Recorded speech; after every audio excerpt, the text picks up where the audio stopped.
साथीहरु नमस्कार, म अमित गौली हजुरलाई हाम्रो युट्युब च्यानलमा हार्दिक स्वागत गर्न चाहन्छु। साथीहरु, प्रधानमन्त्री केपी शर्मा ओली फेरि एकपटक चर्चामा आएका छन्।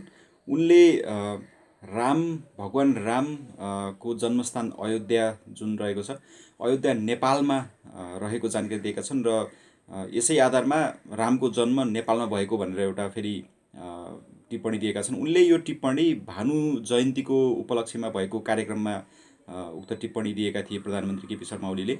जसरी भगवान गौतम बुद्धको जन्मस्थल जुन कपिलवस्तु रहेको छ, जुन नेपालमा पर्दछ, र कपिलवस्तु भारतले उत्तर प्रदेशमा एउटा नक्कली कपिलवस्तु बनाएको छ, त्यस्तै गरेर चाहिँ यो अयोध्या जुन अहिले रहेको छ, त्यो अयोध्या पनि यो भारतले नक्कली अयोध्या बनाएको हो र सक्कली अयोध्या नेपालमा नै पर्छ र त्यसैले रामको जन्म नेपालमा भएको भनेर चाहिँ प्रधानमन्त्री केपी शर्मा ओलीले चाहिँ अभिव्यक्ति दिएका थिए। र उनले यो अभिव्यक्ति दिनासाथ नेपालमा पनि र साथसाथै भारतमा पनि उनको धेरै आलोचना भइरहेको छ। विभिन्न सञ्चार माध्यमहरूले चाहिँ उनको आलोचना गरेका छन्। त्यस्तै गरेर अयोध्यामा रहेका सन्त महात्माहरू र त्यहाँका धर्मगुरुहरू पुजारीहरूले पनि केपी शर्मा ओलीको खण्डन गरेका छन्। आजको भिडियो यसै सम्बन्धमा रहेको छ र हजुरहरूले यो भिडियो मन पराइदिनु हुनेछ भन्ने आशा गर्दछु र आजको भिडियो हामी सुरु गरौँ। नेपाल के प्रधानमंत्री केपी ओली ने जो बयान दिया है, मैं जगत गुरु परमहंस आचार्य पीठ श्री तपस्वी जी की छावनी अयोध्या से उसकी घोर निंदा करता हूं। और नेपाल हिंदू राष्ट्र था, नेपाल और भारत से रोटी बेटी का संबंध था। केपी शर्मा पहली बात तो खुद नेपाली नहीं है, और जो अपने देश का नागरिक नहीं है वो अपने देश का भला कब करेगा। केपी शर्मा जी पूरे नेपाल को पाकिस्तान की तर्ज पर भिखारी बनाने तुले हुए हैं। आज नेपाल की जनता को धोखा दे रहे हैं। चीन ने नेपाल के 2 दर्जन से अधिक गांवों पर कब्जा कर रखा है। उसको छिपाने के लिए भगवान राम के नाम का आश्रय ले रहे हैं। और ये बता दें, भगवान राम तो पूरी दुनिया के हैं। भगवान राम ने जा करके नेपाल में कालांतर में धनुष भंग किया, माँ जानकी से विवाह किया, नेपाल की पहचान पूरी दुनिया बनी। आज अगर नेपाल की पहचान पूरी दुनिया में है तो इसलिए केपी शर्मा नहीं दिलाई है, वो भारत और नेपाल के संबंधों से पहचानी जाती है। केपी शर्मा चीन की गुलामी करते हुए नेपाल की जनता के साथ धोखा दे रहे हैं। अपने कुकर्मों पर पर्दा डालने के लिए वो भगवान राम को नेपाली बता दें, हनुमान जी को नेपाली बता दें, उनके बताने से कुछ नहीं होता है। पूरी दुनिया जानती है कि मर्यादा पुरुषोत्तम प्रभु श्री रामचंद्र जी अयोध्या में पैदा हुए थे। केपी शर्मा का दिमाग सटक गया है, वो नेपाल वासियों के साथ धोखा दे रहे हैं और इसका दुष्परिणाम नेपाल की जनता को भुगतना पड़ेगा। नेपाल की जनता को चाहिए कि खुलकर सड़क पर आए और केपी शर्मा को दिखा दें कि केपी शर्मा कितना बड़ा कुठाराघात कर रहे हैं। एक पागल व्यक्ति कहने से हम अपना संबंध नहीं तोड़ सकते हैं। त्यसैगरी सुब्रमण्यम स्वामीले पनि केपी ओलीको यो अभिव्यक्तिलाई खण्डन गर्दै यस्तो भनेका छन्। आउनुहोस् यो भिडियो हामी हेरौँ। और ऐसा बिल्कुल नहीं है कि ओली ने पहली बार ये विवादास्पद बयान दिए हैं। इसके पहले भी ओली लगातार भारत को लेकर विवादास्पद बयान देते रहे हैं। और इस वक्त हमारे साथ जुड़ चुके हैं बीजेपी सांसद सुब्रमण्यम स्वामी। सुब्रमण्यम स्वामी जी, बहुत बहुत स्वागत है आपका जी न्यूज में। केपी ओली की बात तो आपने सुनी ली होगी। भगवान राम को वो कह रहे हैं कि वो भारतीय नहीं है, वो नेपाली हैं। अयोध्या जो है वो नकली है भारत में, जो असली अयोध्या है वो तो नेपाल में है। तो पहले कुल मिलाकर ये भौगोलिक अतिक्रमण और अब ये सांस्कृतिक अतिक्रमण पर उतारू हो गए हैं ओली। अब देखिए, ओली अपना अस्तित्व के लिए लड़ रहा है। उसने एक कदम ऐसा उठाया जो वहां की जनता मानती नहीं है। वो है इस चीन का एक दासी के रूप में उन्होंने प्रस्तुत किया नेपाल को। और अब वो एक हिंदुस्तान के विरुद्ध में वो ये चाहते हैं कि ऐसा हम नफरत पैदा करें जिससे हिंदुस्तान कुछ करें, उसके बाद सारे नेपाली उनके पीछे खड़े हो जाएंगे। इस प्रकार के उनके स्वप्न है। पहले तो ये हास्यास्पद है, इस पर हमें क्रोध भी नहीं आती है, मुझे दया आती है उनके ऊपर। आखिर में अयोध्या वहाँ नेपाल में था तो सरयू कहाँ था। और थाईलैंड में भी एक शहर है, उसका नाम अयोध्या, कहीं उसके उलझन में उन्होंने थाईलैंड की जगह में हम लोग हमारी अयोध्या की उन्होंने जिक्र कर दिया क्या, और क्या फर्क पड़ता है? यानी नेपाल के जनसंख्या और हमारी जनसंख्या में इतना फर्क है। दूसरा है, दुनिया भर से लोग इसी को अयोध्या मानते हैं। सरयू नदी भी ऐसा है, जो एक एक छोटा छोटा विवरण हमारे रामायण में है, वो सारे हिंदुस्तान में देखा जा सकता है।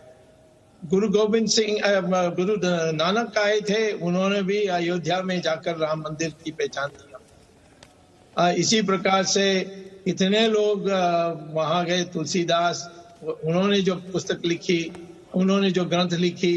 अब नेपाल से कोई एक भी किसी ने कुछ लिखा है क्या? तो मैं समझता हूं कि जब बुद्धि नाशो, जैसे भगवत गीता में कहते हैं, क्रोधात भवति सम्मोहा, तो वह बुद्धि भी खराब हो जाती है जब उनको क्रोध आई। क्रोध से वो जाकर बढ़ के पागल हो गए हैं।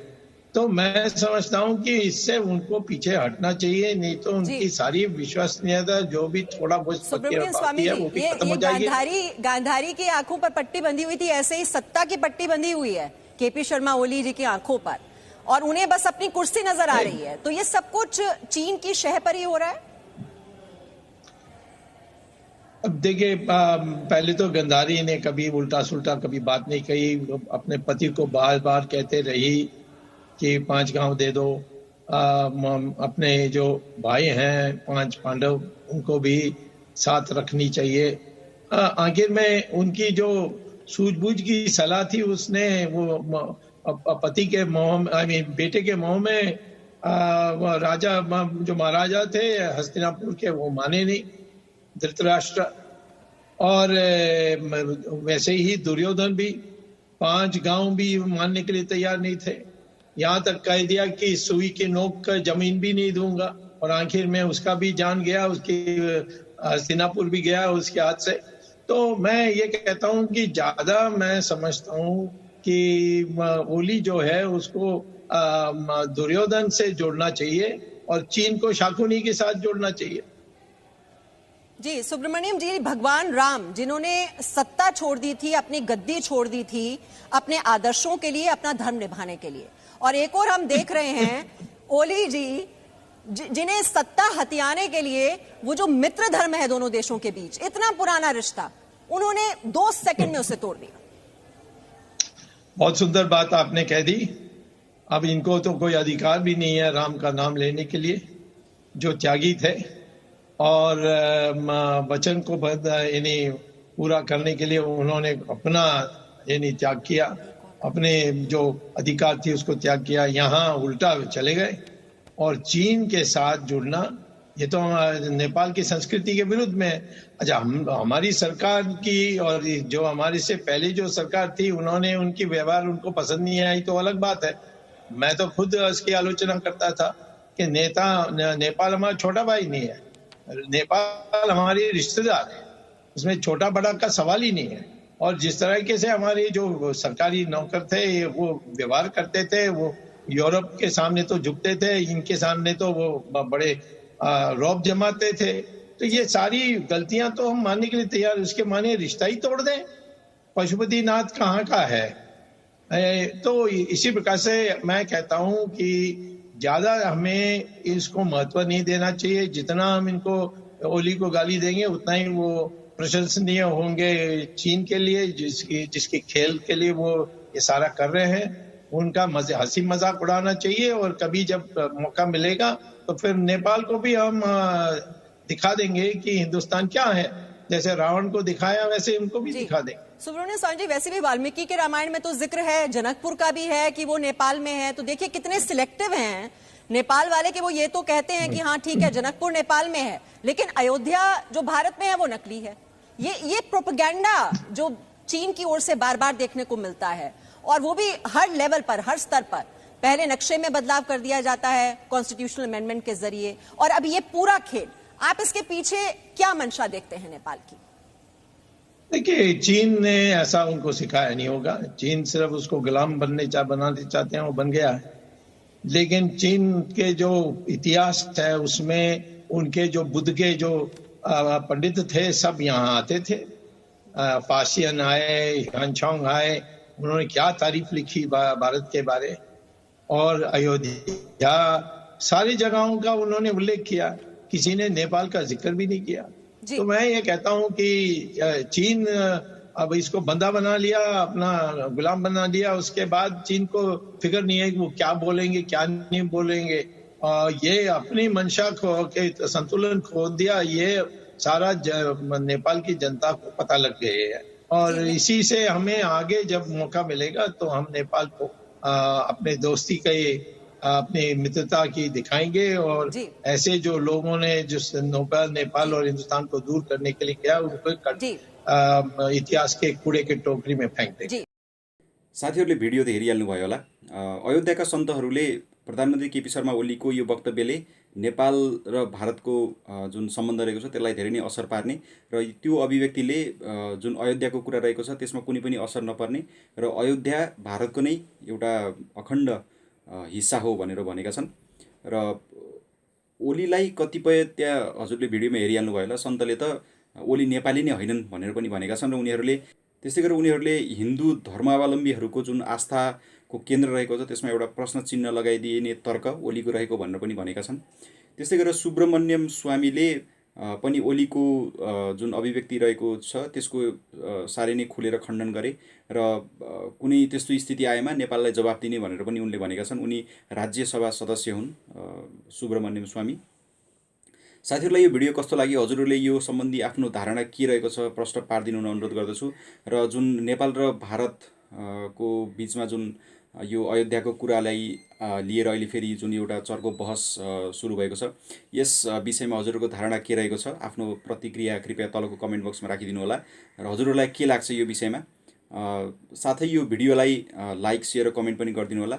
र हाम्रो च्यानललाई यसरी नै माया गर्दै जानुहोला भनेर आशा गर्दछु। र च्यानललाई सब्सक्राइब गरेर घन्टी पनि बजाउन नबिर्सनु होला। र हाम्रो च्यानललाई यसरी नै माया गर्दै रहनुहुनेछ भन्ने आशा गर्दै आजको भिडियोबाट बिदा चाहन्छु।